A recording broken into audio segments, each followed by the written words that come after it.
Kalbam apie užsienio investuotoją, nori jis ar nenori ateiti į šitą rinką. Na, estų ryšiai, sakykime, su šiaurės ekonomikom istoriškai buvo visada stipresnė, sakykime, nepaisant pastoviai deklaruojamos mūsų gerosios geografinės padėties. Mes šiuo atveju, na taip jau išeina, esame apsupti gana vargšų kaimynų, kurie vargiai ar gali ten labai smarkiai pas mus investuoti. Na, estam šiuo atveju, sakykime, labiau vien jau pasisekė dėl kaimynų Suomių. Tai, na, turėjo tokią investiciją ir šiai dienai Švedijos ekonomika iš tiesų atsigudinėjo ypatingai sparčiai, paskutiniai skaičiai indikuoja daugiau negu tikisi viso daugumos ekonomistų konsensusas, tai ir tai lėmė tą tokį, sakykime, eksporto stebuklą praktiškai dėl vienos rinkos. Ja, tai čia galbūt taip ir reikėtų išskirti, ar ne, ką darėm mes 10 metais sugebėjom pritraukti tos IT kompanijas, ar ne, kurios atėjo į Lietuvą, Barclays, Western Union, kurios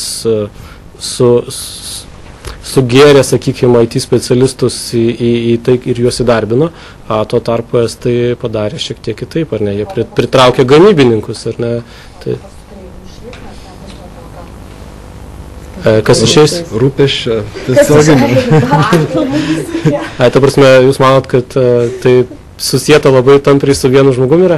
Aš tikrai abejoju, kad tai yra susieta su vienu žmogum, tai yra iš tiesų strateginiai sprendimai susiję su tuo, kad bankai irgi pelno siekiančios organizacijos ir siekia efektyvinti savo veiklą. Tai turbūt viskas bus gerai. Jūsų jokie yra racijos, nes iš tiesų, kalbant apie investicijas, gamyklą uždaryti yra žymiai sudėtingiau, negu susirinkti papirėlius biure ir persikelt. To pačio Ericssono pavyzdys, neseniai visiškai teko kalbėti su estais ir jie tą ir labai aiškiai pasakė, ar ne, kad Coca-Colos išėjimas iš Estijos rinkos buvo visiškai nieko neveikiantis, nes ten stovėjo automatizuota gamyba, kur žmonių kiekis dirbantis toj gamykloje buvo pakankamai mažas. Tuo tarpu Ericssonas atėjęs, jisai įdarbino labai didelį aukštos klasės specialistų kiekį, kurie ženkliai padėjo Ericssonui sutaupyti kaštus, nes atlyginimų skirtumai yra labai ženklus.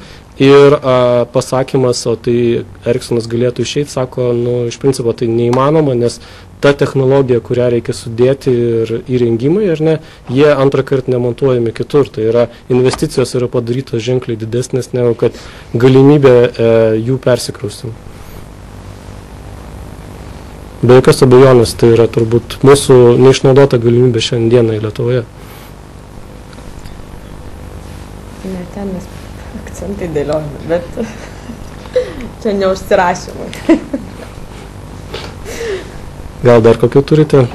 Tai gal galim kavos su bandelėm. Tai aš tada ačiū labai visiems, ačiū tie, kas žiūrėjo mus per internetinę erdvę ir kviečiu kavos visus.